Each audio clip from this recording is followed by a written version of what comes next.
Welcome back to the Deep Dive. Today we are tackling a story that really resists any simple explanation. Yeah. It's a story that lives at this really messy crossroads of true crime, architectural history, and, strangely enough, global pop culture.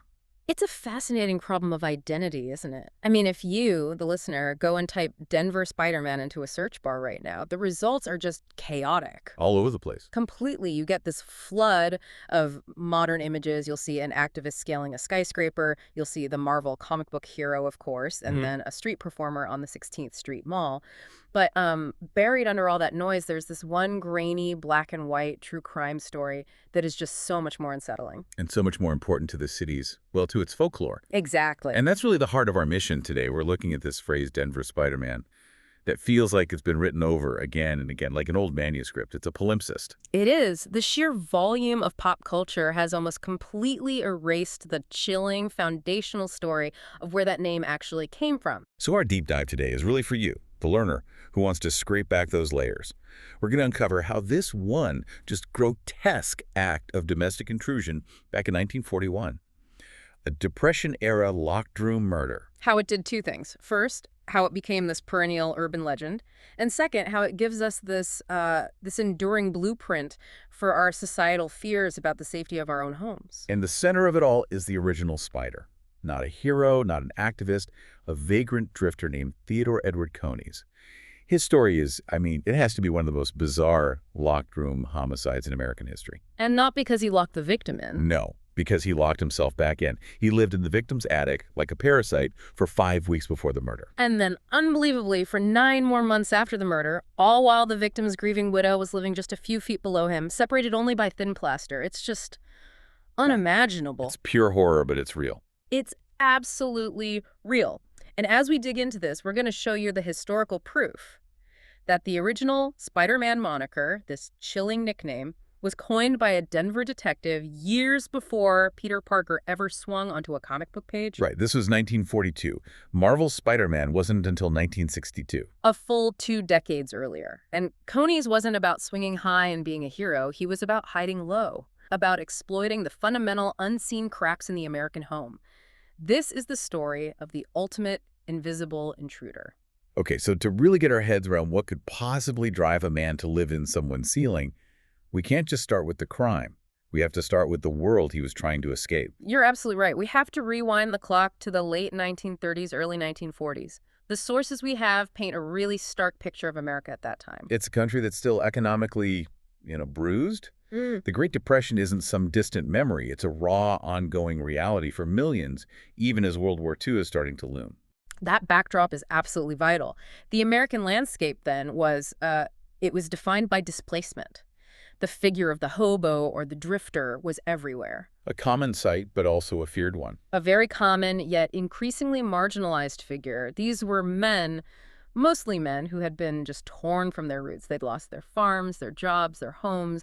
They existed completely outside the normal structures of society. No family, no steady work. None of it. They were often living outside the law simply to survive. They were seen as the sort of inconvenient but necessary consequence of the economic collapse. They were the vanishing man archetype everywhere and nowhere at once. But when you look at the profile of Theodore Coneys, he just doesn't fit that mold, does he? Yeah. We think of a drifter as being, tough, resilient. Coneys was the opposite. He was fragile. He's a critical anomaly, and that's where his personal history becomes so important. He was born in Petersburg, Illinois, way back in 1882, and the sources all point to these severe physiological disadvantages that set him apart from day one. What specifically? He had weak lungs and a persistent heart condition. Now, back then, these weren't just ailments. They were, in many ways, a life sentence. It meant he simply couldn't compete in a world that ran on heavy manual labor. So no factory work, no farm work, none of the typical jobs a man in his position might look for. Absolutely not. He wasn't built for the rugged, itinerant life on the rails. He was built, paradoxically, for a gentle, sheltered, sedentary existence. And that physical frailty, it seems like it led to this intense psychological dependency, especially on his mother. Exactly. She provided that shelter. The sources describe a life where he was just deeply shielded from the world. And this maternal protection, while probably necessary for his health, it seems to have led to a kind of arrested social development. He never really grew up. in a way. In a way, no. He never learned a trade, he never got married, he never really integrated into the working world. Instead, he focused on these very delicate skills. The Mm. sources mention the mandolin, which seems so out of place. It does, but it tells you everything about his mindset. The mandolin requires dexterity, precision, a kind of artistic focus. These are traits that are completely at odds with the desperate, chaotic life he would end up leading. So his focus was on refinement, not ruggedness. He was cultivating this inner world of aesthetics and order. And that's the real tragedy here. You have a man who is highly attuned to the delicate beauty of a structured life, but he's completely, utterly unprepared for the brutal reality of an unstructured one. Which means his mother's death wasn't just a personal loss, it was an economic apocalypse for him. It severed his only connection to what he saw as the civilized world. So by 1941, you have to picture him. He's 59 years old. He's too old to start over, too frail to find work. He's emaciated. He's destitute. He drifts to Denver, which was a major hub for transients back then. But he's not looking for work. No, he couldn't do it. His search was for something much more fundamental. He was looking for stasis. He just wanted a place where the crushing forward movement of the world would stop and just let him be. And that search for a place to just stop, it leads him to a house that wasn't random at all. It was a place loaded with meaning from his own lost past. This is the detail that just elevates the whole story. The house was at 3335 West Moncrief Place.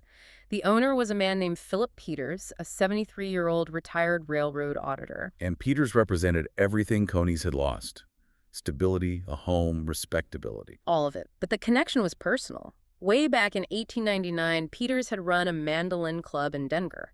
And Theodore Coney's had been a member. They had a shared history, this very specific, genteel past. So when Coney's walks up to that solid brick bungalow in September of 1941, he's not just a random vagrant. He's a ghost from this man's past, seeking, a handout, recognition. I think he was seeking a return, a reclamation of that past. He felt an entitlement to it. He approached the house intending to ask an old friend for help, but he found the doors locked. And that rejection, that locked door, it wasn't just a minor obstacle. For him, it must have felt absolute. It was the entire civilized world, the world Peters represented, shutting him out. And that seems to be what triggered the psychological break. His sense of a lost, genteel past collided violently with his filthy, destitute present.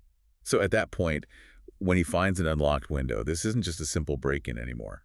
Not at all. He wasn't climbing in just to steal some food and run. He was crossing a critical threshold. By entering the home that represented his past life, he abandoned the identity of the wandering drifter. He stopped fleeing society. Instead, he retreated into it, into the deep, dark, forgotten crevices of a single building. He was becoming the spider. The house became his new world. It became his necessary lair, a place to finally find that stasis he was so desperate for. And the stage for this bizarre metamorphosis, was the Peters house itself. There's such a profound irony here. This house was built to be a fortress, a symbol of middle-class safety. Yet it contained this internal flaw, this secret weakness that proved to be fatal. It's the perfect metaphor for hidden vulnerability.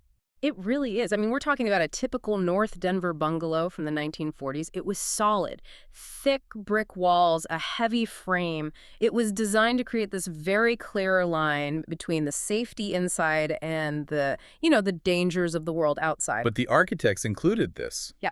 This critical, unexamined flaw. The unconverted attic. It's crucial to understand it wasn't considered living space. It was just a void. A place for ventilation, for running wires, for some insulation. It was forgotten space, wasted space. And this forgotten space was accessible through an opening that sounds just physically impossible for a grown man. The aperture of terror, as some called it. The descriptions from the police reports are just chilling. The access point was a small trapdoor in a closet ceiling, and the press ran with this hyperbolic description barely larger than a cigar box lid. Which sounds like an exaggeration. It does. Logically, a man who stood nearly 6 feet tall shouldn't be able to get through that.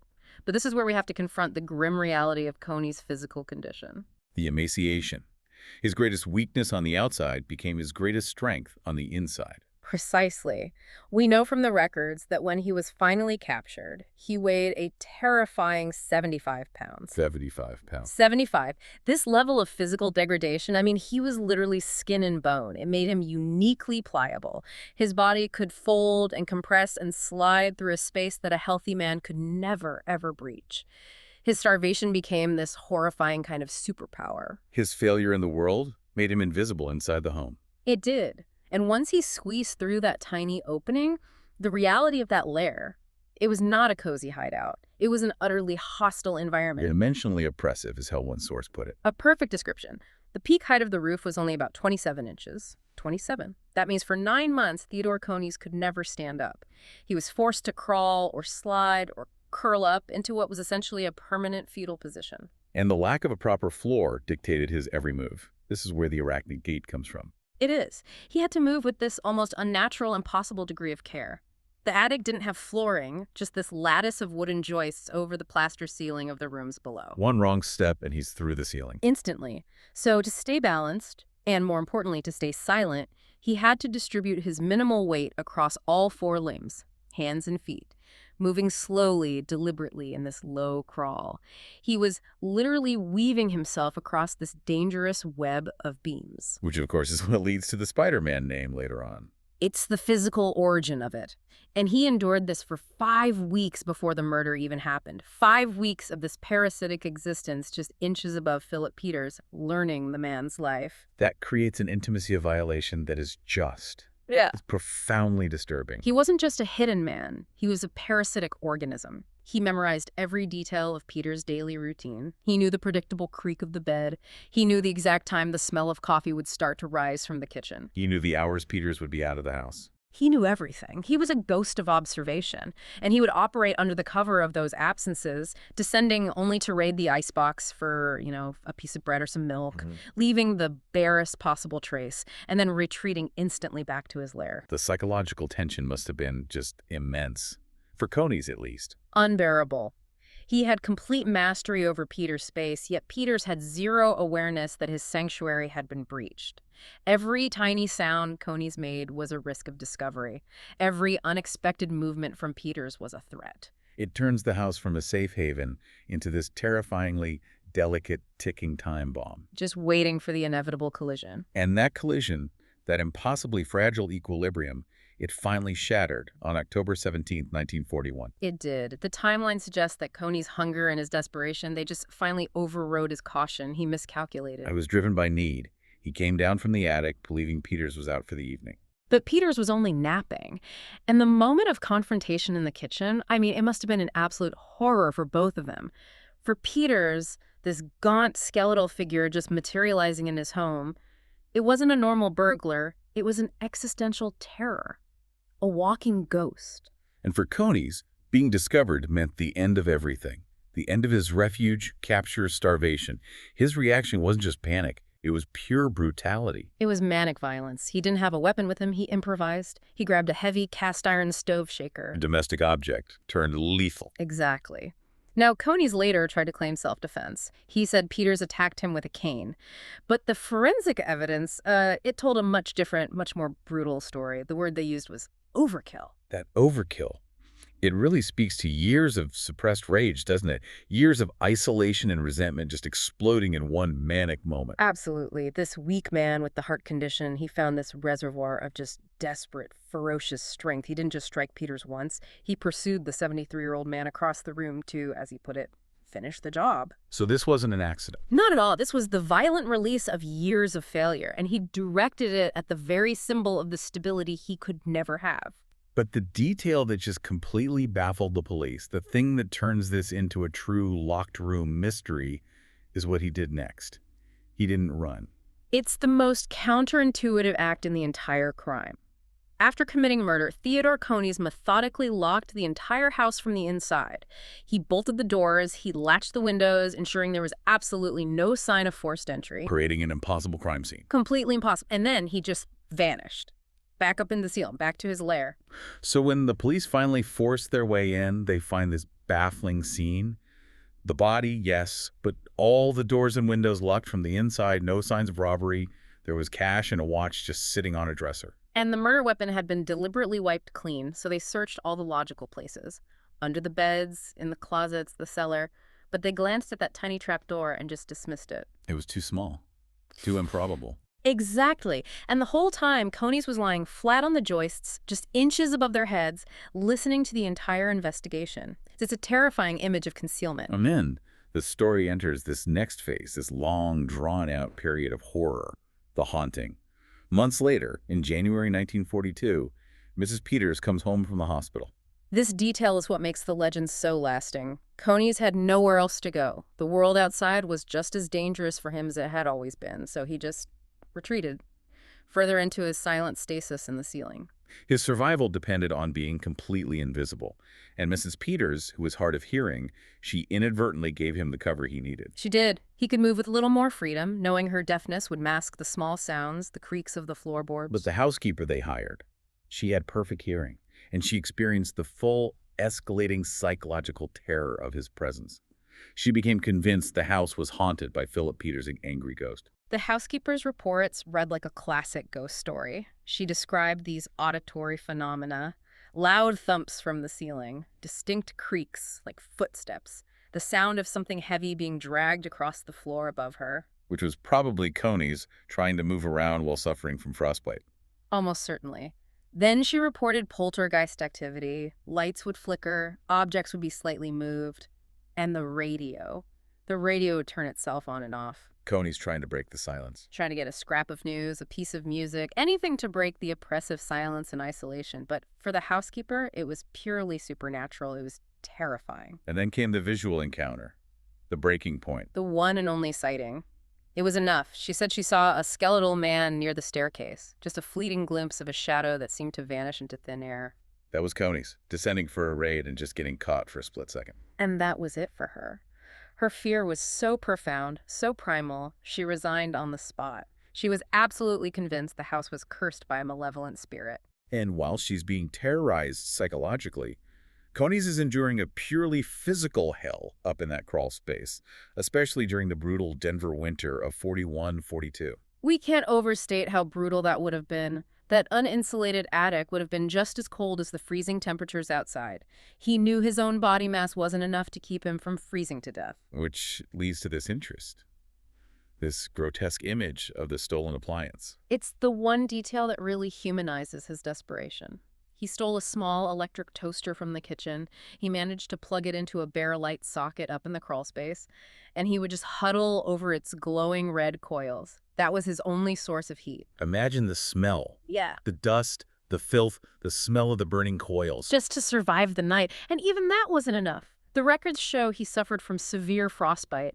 There were periods during the coldest parts of winter where he was just completely incapacitated, unable to move to get food, lying in his own accumulated filth, starving. He was barely a man at that point. He was a creature reduced to pure survival instinct.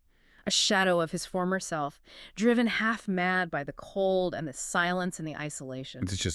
It's almost impossible to comprehend enduring that for 9 months. The sheer will to just exist, no matter the cost. So this horrific situation, it finally reaches its breaking point in the summer of 1942. Mrs. Peters, she just can't take it anymore. Ghost or no ghost, the atmosphere in that house is just too oppressive. She moves out, and the house is empty again. But neighbors, they still report these faint, unsettling signs of life. A flicker of light, a sound. And this is where detectives Fred Zarnow and Roy Bloxham come back into the picture. Right. They're assigned to stake out the empty house, sitting there in the absolute silence, just waiting. They're expecting, a vagrant, an intruder. But they have no idea what they're about to find. And the moment of discovery, on July 30th, 1942, it all hinges on the smallest possible sound. It's incredible. The silence is broken by the faint mechanical click of the trapdoor latch. It was Conies. He's desperate for food in the now empty house, and he's attempting to come down one more time.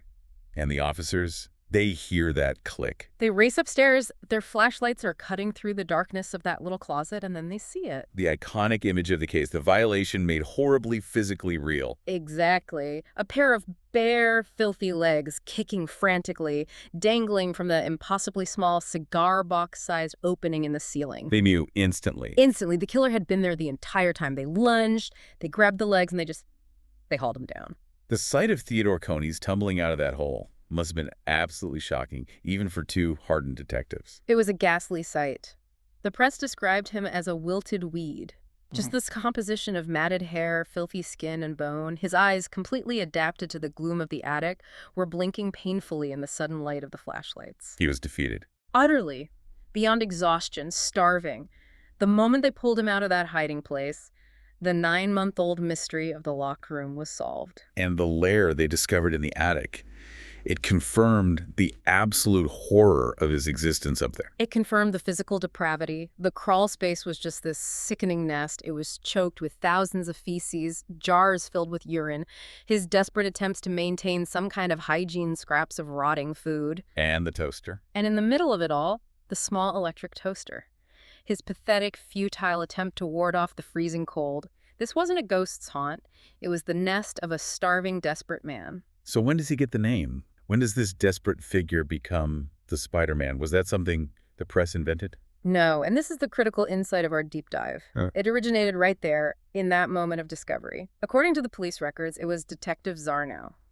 He's surveying these impossible conditions, the tight squeeze, the filth, the silent, careful way the man must have moved, and he's recorded as remarking, a man would have to be a spider to stand it long up there. And the press just devoured it. They ran with it immediately. The sneaky, sneaky Spider-Man of Denver.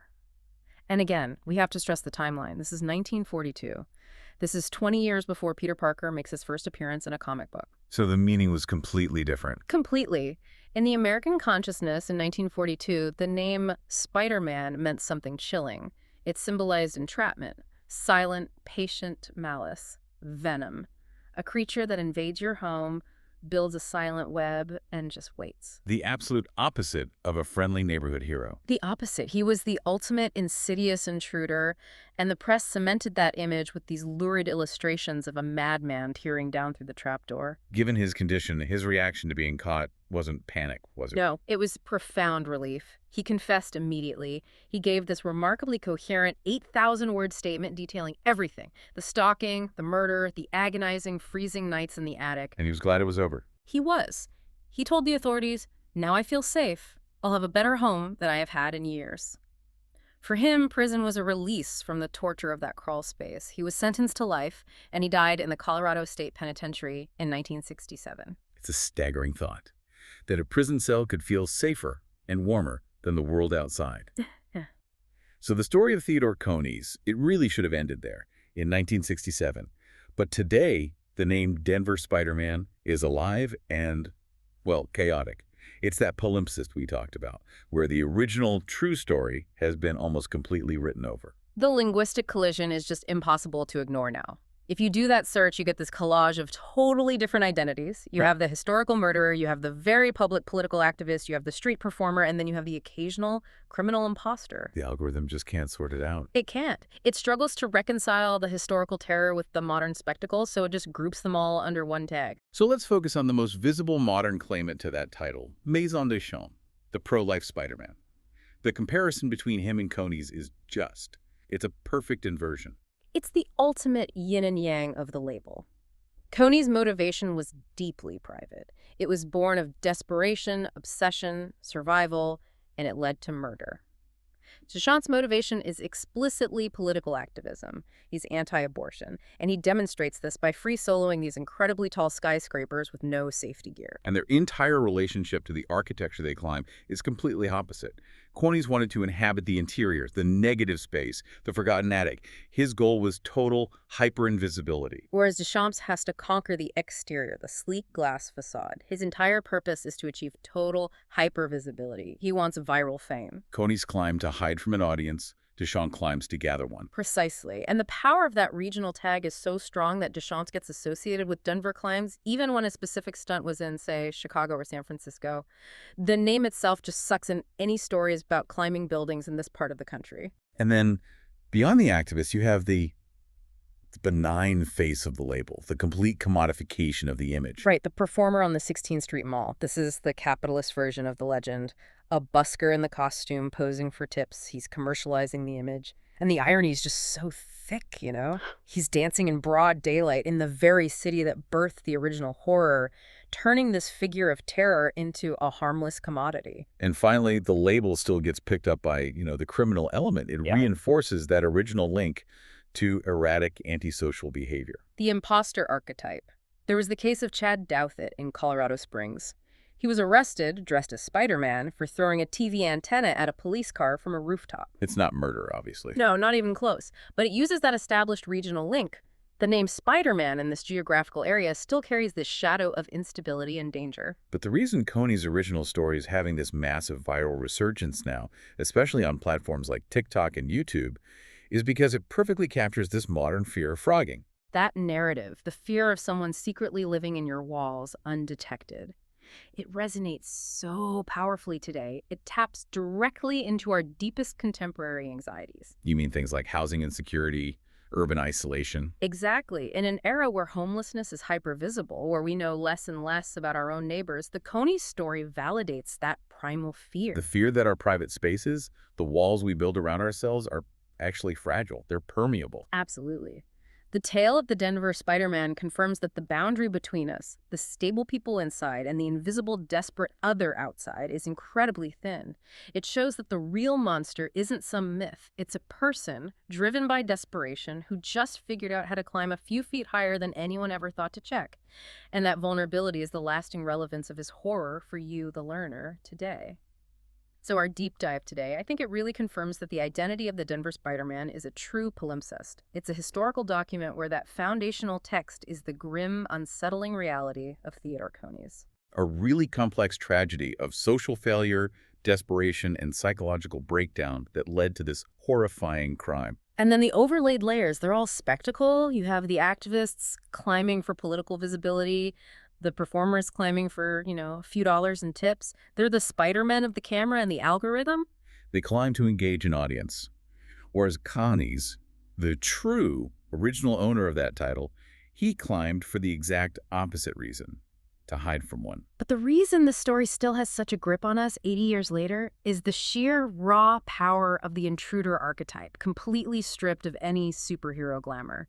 The true staying power of the legend is that visceral, horrifying image. The trapdoor opening? The trapdoor opening and those bare, desperate legs dangling down, the moment that proved the killer had been there the entire time, patiently surviving, silently listening, hidden within the very structure of the home itself. And the story of the man who defeated a police investigation and lived undetected for 9 months, all by exploiting a small, dark crawl space.